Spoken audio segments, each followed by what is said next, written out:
Well, thank you. I'm back again to give you an update now on the retail retention and recruitment strategy. And the order of the title there is intentional. Our focus is on retention and recruitment.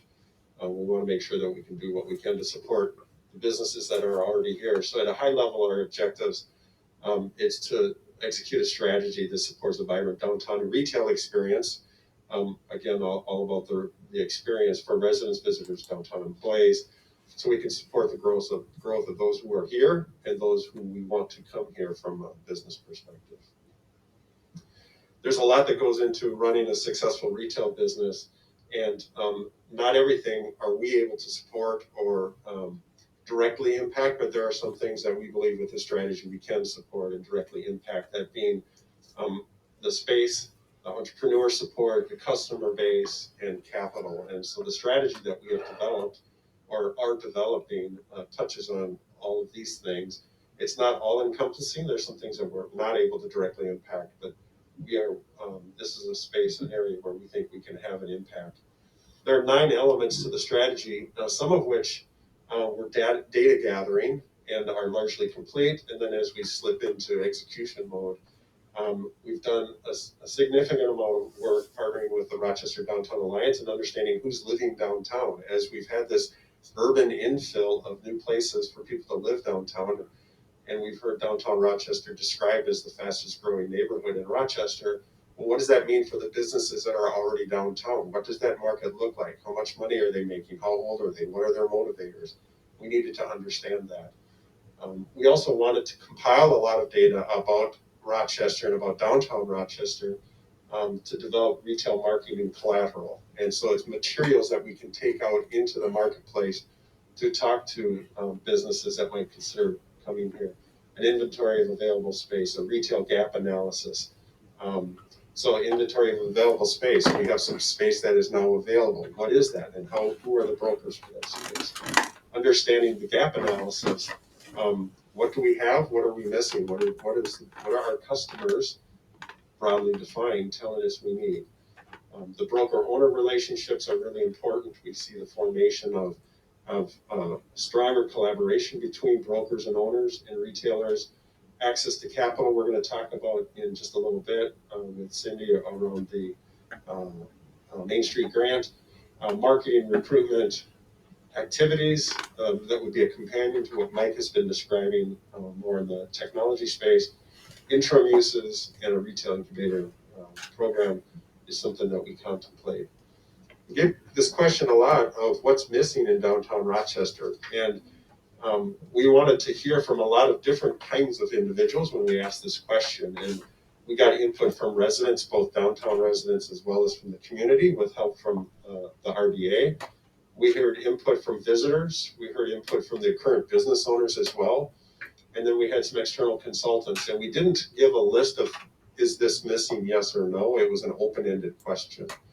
And we binned them out. The top chunk are those where universally we are hearing across the board, this is a gap in what we have in downtown Rochester. Because that's a little hard to read from here, could you just zip through that real quick? Sure. Especially for those. Sure. Top to bottom, essentials, including pharmacy. So those are those day-to-day items that one needs. Footwear, tech and service. So my phone is broken, where do I take it? Apparel, both family apparel, value apparel, and luxury, so all categories. Food and beverage, quick serve, so quick and easy things to get, not just over the noon hour or not just at the traditional dinner hour. Both healthy food and comfort food. We heard both of those. Fitness, so a place to work out for people who don't have access to that. And we heard commentary earlier about the Chateau Theater. Entertainment was high on everybody's list, so a place to go to sort of get away from things for a little while. Those are the ones that we're hearing universally across the board, that there's opportunity there. And that might be opportunity for existing retailers to adjust perhaps a little bit, or it might be opportunity for new retailers to enter the market. The yellow chunk there is those areas where 3 of the 4, and that's a bookstore, cosmetics, value grocery, locally crafted, locally created things for mementos, artisans, galleries, a broad category of department store. Target came up quite frequently, or Target-like came up frequently. Salon and spas, and then interesting enough, drop-in workspace for people who are visiting. If they have to work while they're here, they'd rather not do it in their hotel room. They'd like a place where they can drop in and do that work. And having an excess of available office space seems like a natural opportunity there. The third category was athleisure, sports and outerwear, professional apparel, home and home furnishings, and kid-friendly clothing and games. So just maybe to punctuate, if we go back to the early conversation we had about experience, those in green would be where all major categories of downtown users would say there's a dissatisfier, there is an experience gap. Whether you're a resident, a visitor, or a business owner, or somebody who understands downtowns from a marketing point of view.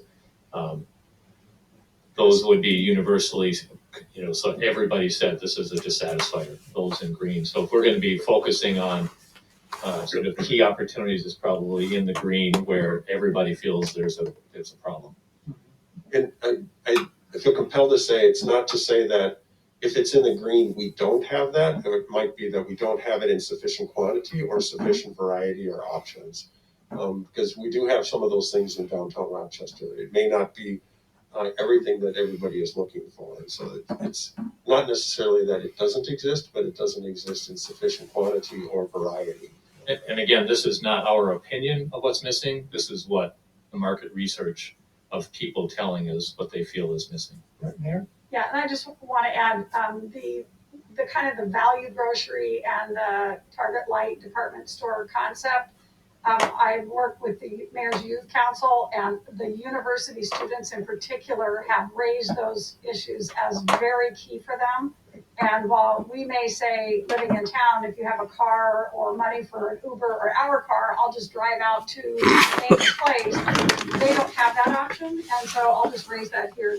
That's a big complaint and concern that I hear now for 2 years from the college. Thank you. Council President? Yeah, I heard many of these things during my campaign, and I was just in East Lansing. My brother and sister-in-law are professors at Michigan State, and the little Target Light right across from campus, right next to our Walgreens or CVS. Oh my goodness, so handy, right on the edge of a really livable neighborhood, right in the heart of everything. It's just, yeah, really good, successful models to learn from. Thank you. Yes. Moving on, the marketing collateral for attracting retailers. So we've contracted with Whitespace, a local firm, to help us develop this material, along with the retail consultant Liz McClay out of the Twin Cities, who has deep experience in the retail world. And it's really material that tells the story of why downtown Rochester. It's about 15 pages. It's high quality. And it will be available both digitally and print copy. And for anybody who wants to put this material to work, it could be brokers or property owners, anybody who's advocating for the city and saying, here's a reason why downtown Rochester is a place to be. When we give out the digital versions to the brokers, they have the opportunity to customize it with information about their specific properties. So we think this is an important piece of collateral that will help tell the story of why downtown Rochester for retailers. Next steps then, distribute that collateral, develop a marketing and recruitment campaign, strategic use of the Main Street capital funds, which we're going to be hearing about in a short bit here, convene this collaboration of brokers owners, explore interim use opportunities. So we have vacant storefronts, we have vacant lots. How can we put those spaces to use? And that's two different kinds of uses, but it's two different kinds of opportunity, both the storefronts and the lots. How do we temporarily use those, put them to work to add vibrancy, while creating opportunity, perhaps through a retail incubator sort of concept? Think a business incubator, but focused on retailers. It's a difficult, challenging model to make work, but it's one that might be worthwhile to create opportunity for new businesses and to develop the metrics around what do we call success for this. I think that's the end. Okay. Very good. Thank you very much. Okay. So unless there's questions about the retail piece, Between the city of Rochester and the DMC office.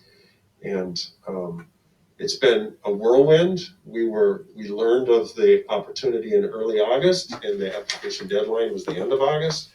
So we had to convene a group of people, and there was a lot of conversations at all hours of the day, but we managed to get the application in.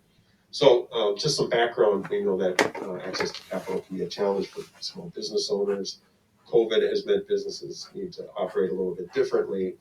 The Main Street Economic Revitalization Program was announced by deed in early August, and it was open to cities around the state to apply for funds. And as I mentioned, we partnered with the city of Rochester to collaborate on an application. And the mechanism is such that the awardees are given the funds from deed that then get dispersed out into applications. So that's what we have in front of us then. Sorry. Yeah, before you go any further, I probably should have set this up more clearly to explain this initiative, which was born out of the Minnesota State Legislature and the governor and deed to provide resources to communities recovering from effects of COVID, civil unrest, and other trauma, if you will, following March of 2020.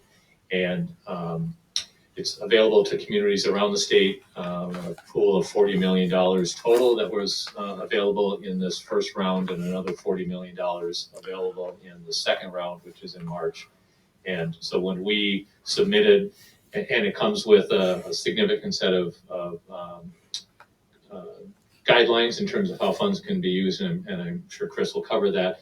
But in particular, just to say that we were one of 10 awardees in this first round from around the state, and proud to be in the company of the Minneapolis Foundation and the St. Paul Foundation, Duluth Economic Development, Southwestern Minnesota Initiative Fund, I believe, and a number of others in being selected to receive these funds to make available to our downtown community. So with that, I Thank you. And we sought this because we know that we have the capability to provide infrastructure funds for large projects. That's what we've historically been doing as an organization, both through our special projects as well as city infrastructure. But there's an opportunity to make investments in smaller projects to achieve our mission as well, and targeting underserved communities and supporting small business owners. Just some differentiation between the Main Street funds that are available to us and the DMC infrastructure funds that we traditionally have used. We have a $3 million grant that's available to us, and they're capped at a max award of $750,000 each. These have to be dispersed from the Main Street fund. They have to be dispersed by the end of 2024. And the projects have to be completed by the end of 2026 versus our DMC infrastructure funds. It's very low, depends on the project. The service area, which I'll show in a moment, it's actually a subset of the DMC district. We really wanted to focus on the core downtown to really maximize the impact. There are eligible uses that are specified by deed, as Patrick mentioned, just as our infrastructure funds are eligible for certain uses. Prevailing wages are required for the projects. There is a match required for the Main Street funds, a 2-to-1 match. So for every dollar an applicant is asking for, they have to raise $2 from some other source. And there are targeted recipients that are specified by the deed Main Street grant. This is just a quick look at the two districts, and the green is our DMC district, and the yellow boundary is the Main Street Revitalization Program zone. So you can see it's a subset within the DMC district, really focusing on the core downtown. And I'm going to hand this off to Cindy to talk through the rest of this. Good morning. Thank you, Chris. And let me begin by saying what a pleasure it was for the city team to work with the DMC team to partner on this, particularly with Chris, who did a great job leading with Josh Johnson on our team, as well as support from Kevin Bright.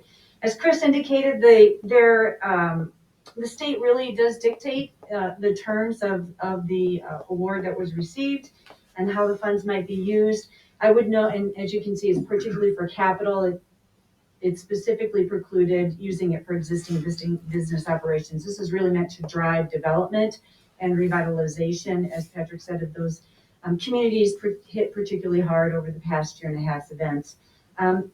During this process, we were able to identify a dozen or so active conversations of projects that need something to help get them over the finish line. And so that clearly helped us in our ability to demonstrate need for the receipt of these just over $3 million.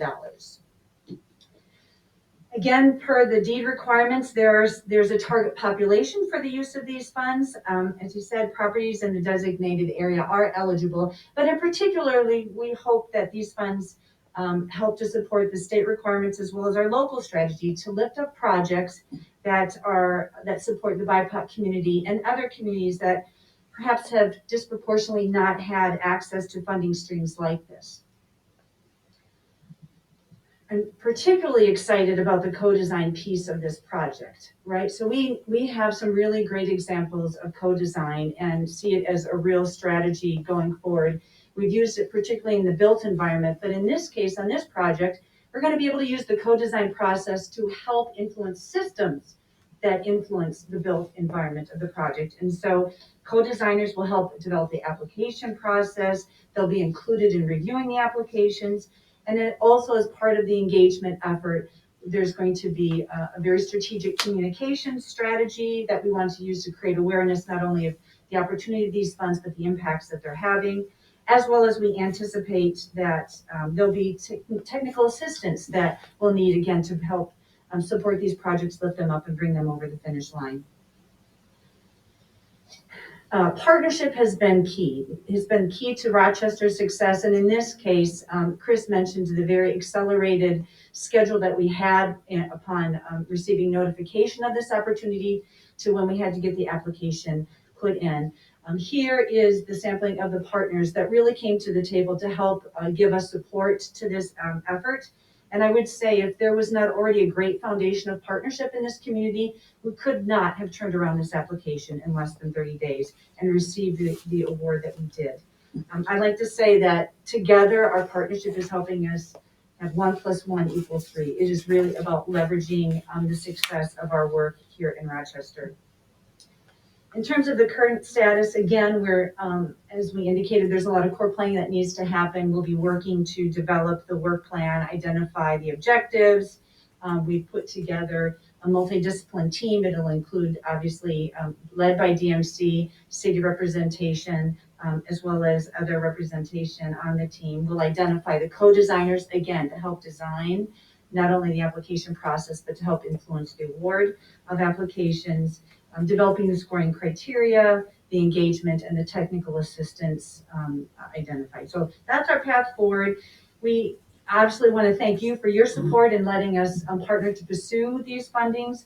Obviously, of course, a great deal of gratitude to the state for making these funding opportunities available to really help communities that have been negatively impacted by the last year and a half of events, a variety of which have been pretty significant, and help us really bring revitalization to our Main Street area. So thank you. Thank you. Members, any comments? I have a quick Yeah, go ahead. question. So the prevailing wage requirement, is that applicable to all of the steps along the way, the design, the engineering, the construction, that bulleted list of? Correct. Okay. But not necessarily the business itself, or also the business itself that would be applying? The project for the business, not the business itself. That's our understanding. Go ahead, Paul. Just a comment, just more on kind of the overall really good presentations and really good work. And when I think about, one, we're actively engaged in industrial and business recruitment. We're actively engaged in retail recruitment and retention. We're actively talking to developers for housing, hotels. And I've said this and shared this with staff before, that I think it's important that DMC also, this is a little bit of my high horse here, we also need to be attracting and recruiting affordable housing developers to the community. I hope and wish that Rochester had just a pressing, list of projects and developers that wanted, both private and, nonprofit, pushing for affordable housing development in the core, right, down in the downtown core. And so I just want to just kind of state that for the record, that I hope that we are as active in that recruitment arena as we are in some of the others, or that we're at least intentional about it. Mayor Williams, one of the things that, as you were talking about that, is I reflected back on why did I, as the mayor in Minneapolis, have this long list of people in line waiting for money to build affordable housing. And I don't know enough about whether that's the case here or not. I do think that one of the things that, and I guess you guys could tell me that, one of the things that was helpful is there was actually a cycle, a grant round really, that we went through in Minneapolis. So there was actually a competition. People knew we were going to put this amount of money out at this certain time, and people got in line. There's a different ecosystem there that you're part of and such, but I wonder if we need to be more proactive on that as opposed to, I'm going to use the reactive part, but that will not be a fair thing because I'm sure there's plenty going on it. But should we be more proactive on that? Were you going to answer this, Mayor? Yeah, I would just say the city council's been really focused on this issue. The county has just completed a Mayorwood Apartments. And I'm actually meeting today with some of our partners to see if we can't take advantage of some HUD funding that's available up at the state for their home grants that will be coming here soon. So I think there is energy building. We know there's a need and we know what